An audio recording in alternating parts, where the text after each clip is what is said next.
Next, we'll have our third presentation by Anjuman and Marcus. They will be talking about frameworks for Gacha Psychoeducation, building young people's awareness of gambling-related risks in games, children, and young people.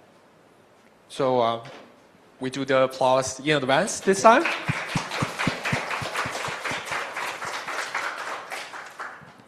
I've been given a mic, so hopefully this works. Working?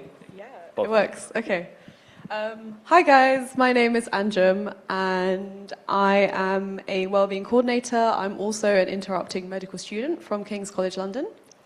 And my name is Marcus Tan. I'm a consultant child and adolescent psychiatrist based in London, and I'm also the trustee for a gaming charity. Nice. And we both play Genshin. Just wanted to mention. Yes, one of my claims to fame is that I have at least 4 gacha games on the boil. Insane. I'd be interested. So obviously one of them is Genshin. The show of hands on who has heard of the other 3. Honkai Star Rail? Yeah. Great. Madoka Exedra? Okay, not so much. Blue Archive?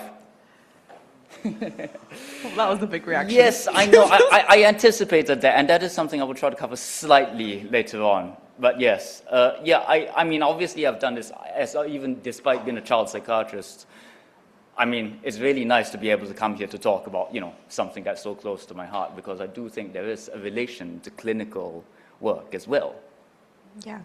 So, let's get started. The first thing I'm going to do is, I'd like everyone to watch this. This is her experience. This is actual gameplay footage from her. This is mine. Oh, there's no sound. Oh.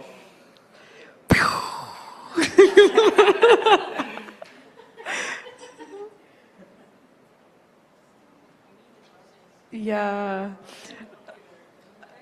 Okay, so this was a little bit less traumatic than it was supposed to be, but I know. Yeah. Oh, the sound just came back up. Do we want to hear it again? Wait, just for the sounds. Wait, hold on. Oh, never mind. Okay, so the presentation is moving us along. So it was supposed to also have the audio, which would kind of bring back the sound and bring back the whooshing, bring back that feeling. I just kind of wanted to hear, how did everyone feel seeing me get a 4-star when I rolled that? Imagine it was you. How would people feel with that? Heartbreaking. Yeah.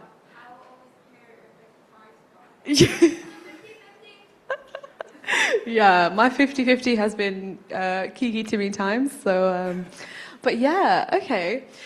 Obviously, it's a little bit disappointing, especially when it's not a character that you need. And what we want to kind of think about is those emotions that you feel.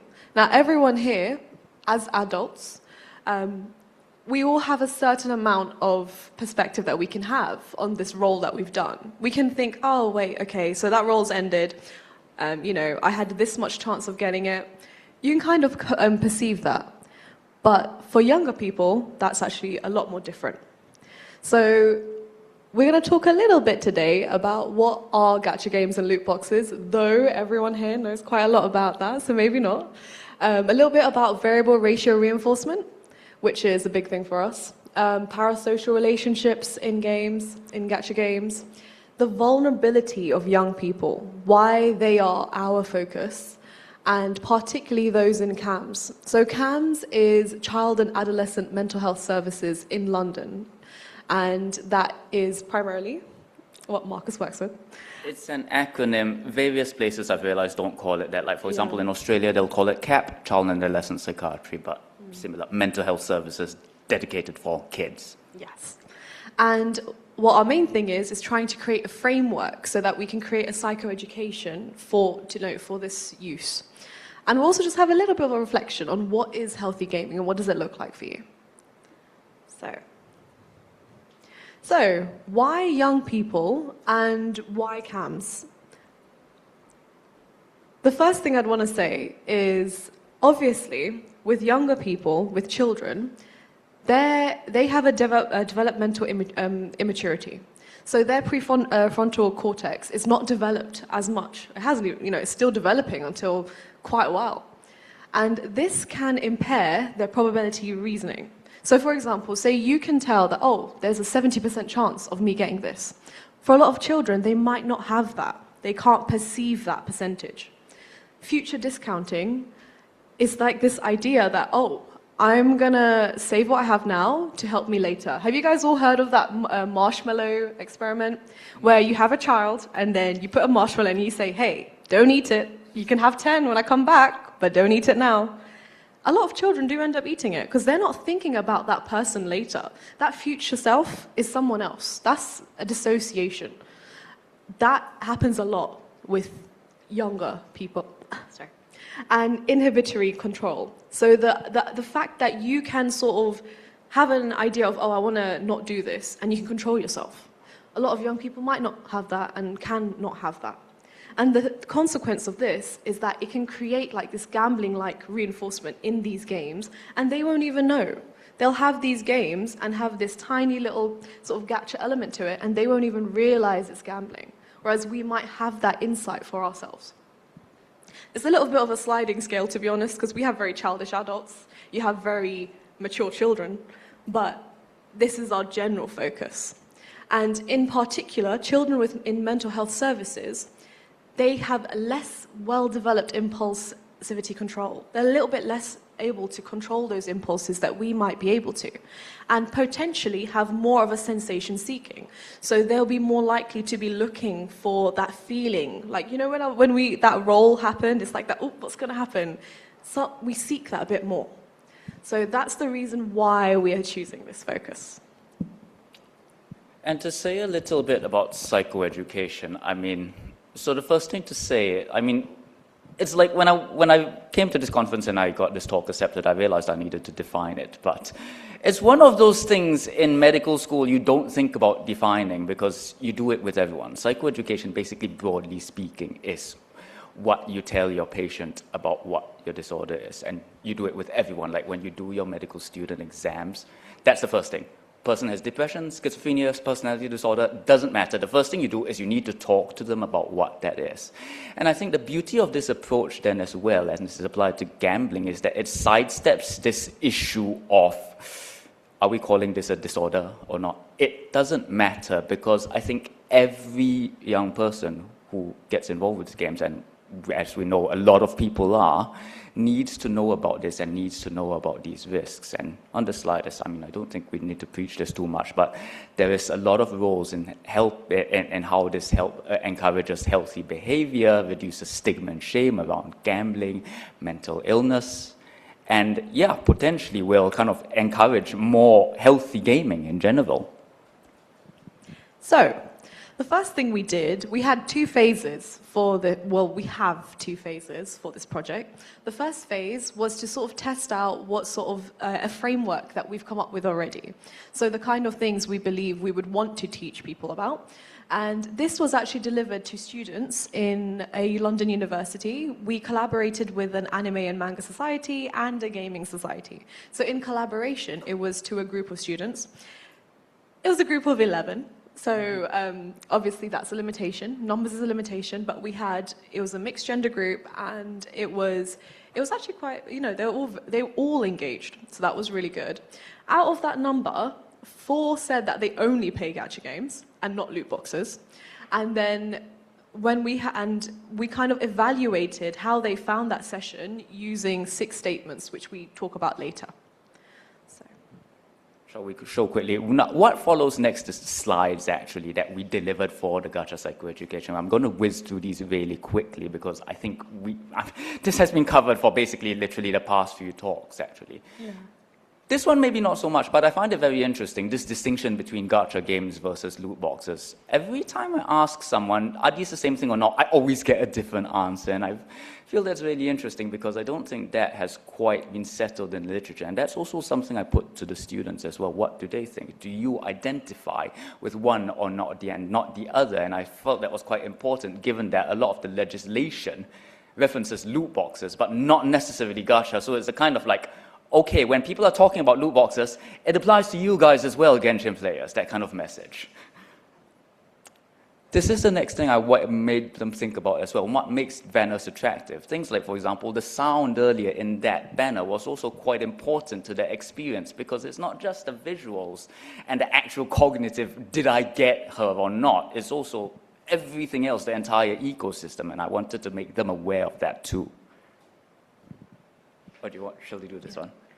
Yeah, this one is, I talked quite a little bit about the cognitive aspects of gambling, the probability disclosures, and things like that, and how people think about gambling. And generally, all these things that your mind needs to do mentally to be able to understand, do I get this? When do I get this? How much do I need to save?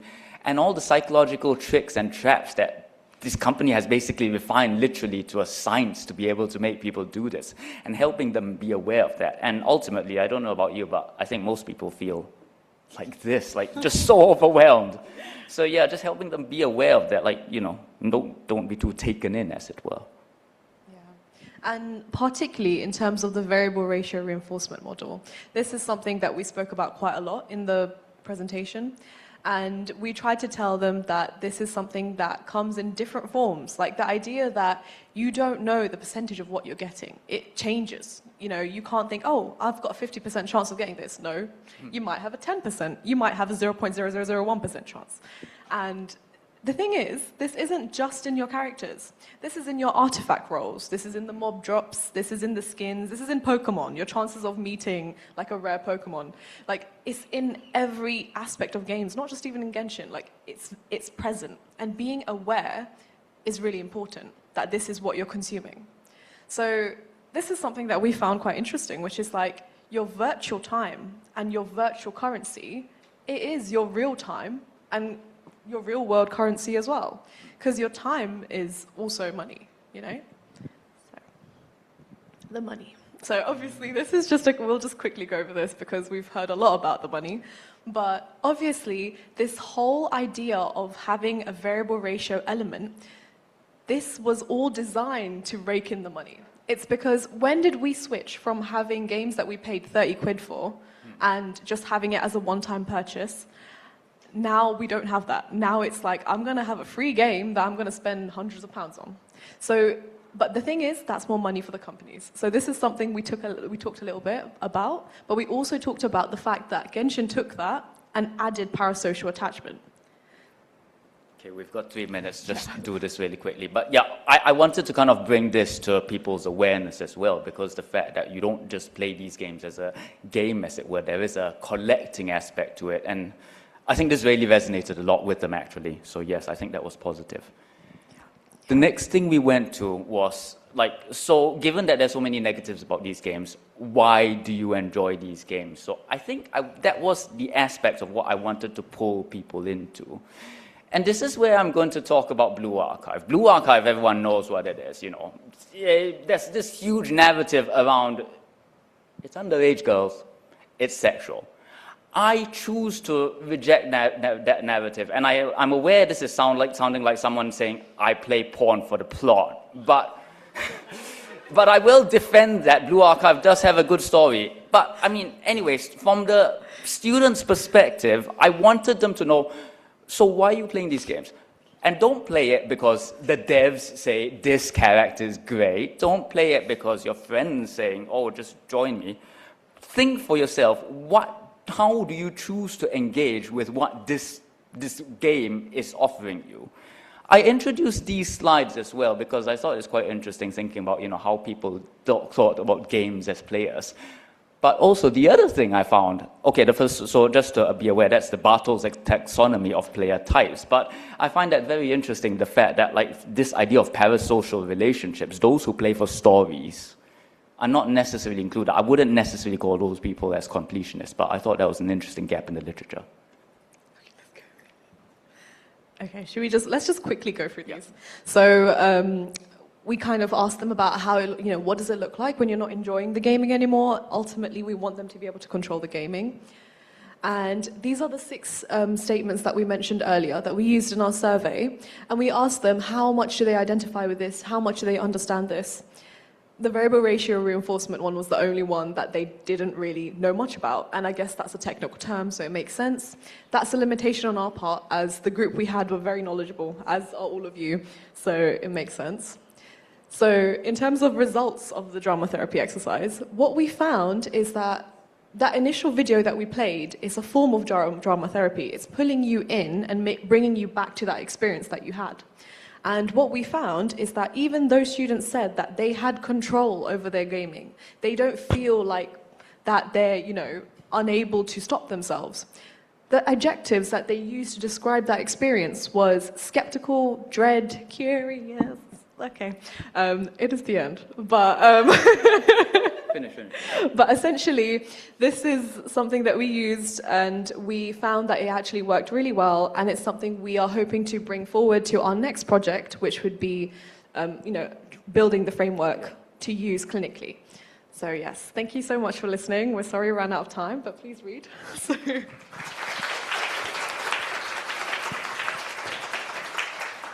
We've already have one question. Thank you very much for the presentation. He lied, I have 2 questions. My first question is a relatively simple one, so I'll start with that. What's the difference between a variable ratio and variable ratio reinforcement? Because if I'm playing Dungeons and Dragons, I'm rolling a die, variable ratio, but I'm not sure where the reinforcement was coming. Do you make a distinction and that sort of thing, even when you're playing games? It's not always reinforcing behavior. When does it become reinforcing behavior? Yeah, that's interesting. I guess I haven't thought about that so far, but I suppose it is all an ecosystem, isn't it? Everything the game does makes you're encouraged to repeat it again, like with the example of artifact rolls, or even things like... My favorite example before Genshin was like when you're playing Final Fantasy and you're grinding for your legendary weapon stuff. You fighting your enemies and you have your 0.01% chance of things dropping out. That's that variable ratio. That's that gambling element to it. And it might not necessarily be a reinforcement perspective. Although you might also think that, when you get your one legendary weapon and it makes one person powerful, your reinforcement is the fact that you want your entire team to be like that. So I guess that's that kind of wider games ecosystem that would happen in. And my other question is going back to the marshmallow experiment that you mentioned. I find that interesting because the first experiment was racially motivated, and then later on it became controlled for class, and we found different results. And so then my question is, while doing this with children at risk of mental health issues, do you see that people from a lower class background inside London are at a significant disadvantage for addiction, for example? Or that they're performing inside gacha games in a different way than people that do not have these risks, as maybe happened in the marshmallow experiment?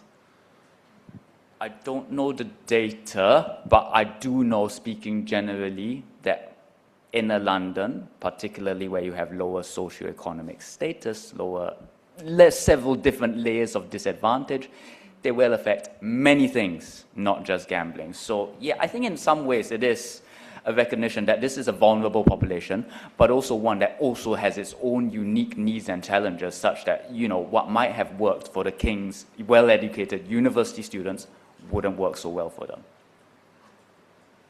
Hello. I really love the presentation. I would like to know, is there a possibility to situate gacha games within the salutogenic model, which is proposed by Aaron Antonovsky? Sorry, the what model? Salutogenesis. It's a psychological model that studies the genesis of health. I mean, you're looking at psychoeducation, so I thought, is there, have you looked at it? Can we look at gacha games from that perspective? Not heard of that model, but it does sound a good idea. I mean, certainly CAMS, what I talk to people when I teach CAMS to medical students is, I think one of the things about CAMS that it does a lot more than psychiatry and medicine in general is we do look at systems. I tell people everything you look at in the news can be related to child mental health in some way.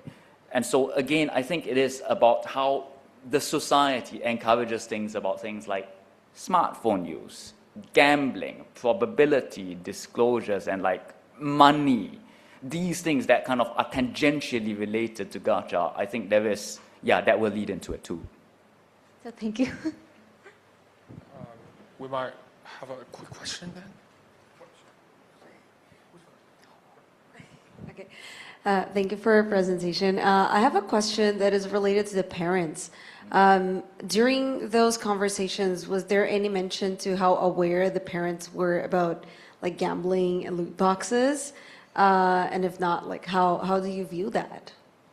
This study, we didn't talk to parents specifically. I will say in my clinical work, they don't usually, actually. I mean, there is probably one person in which I will talk to about Genshin, and I know they like it, so it's a great way of talking about rapport. But, and I talk to her, oh, hey, have you played Nordcry? You got Columbina, how are you enjoying it? The parents are 95% of the time just lost. But that's also the point. I take your point. And again, that ecosystem, the parents should be knowing, they need to be aware of. It's not necessarily about knowing gacha or even playing gacha, although if you should if you want to. I mean, the analogy is football. You don't need to play football to be a good mother to a footballer. Just be supportive, be wanting to know, and be interested. Thank you. Another round of applause for Anjuman and Marcus.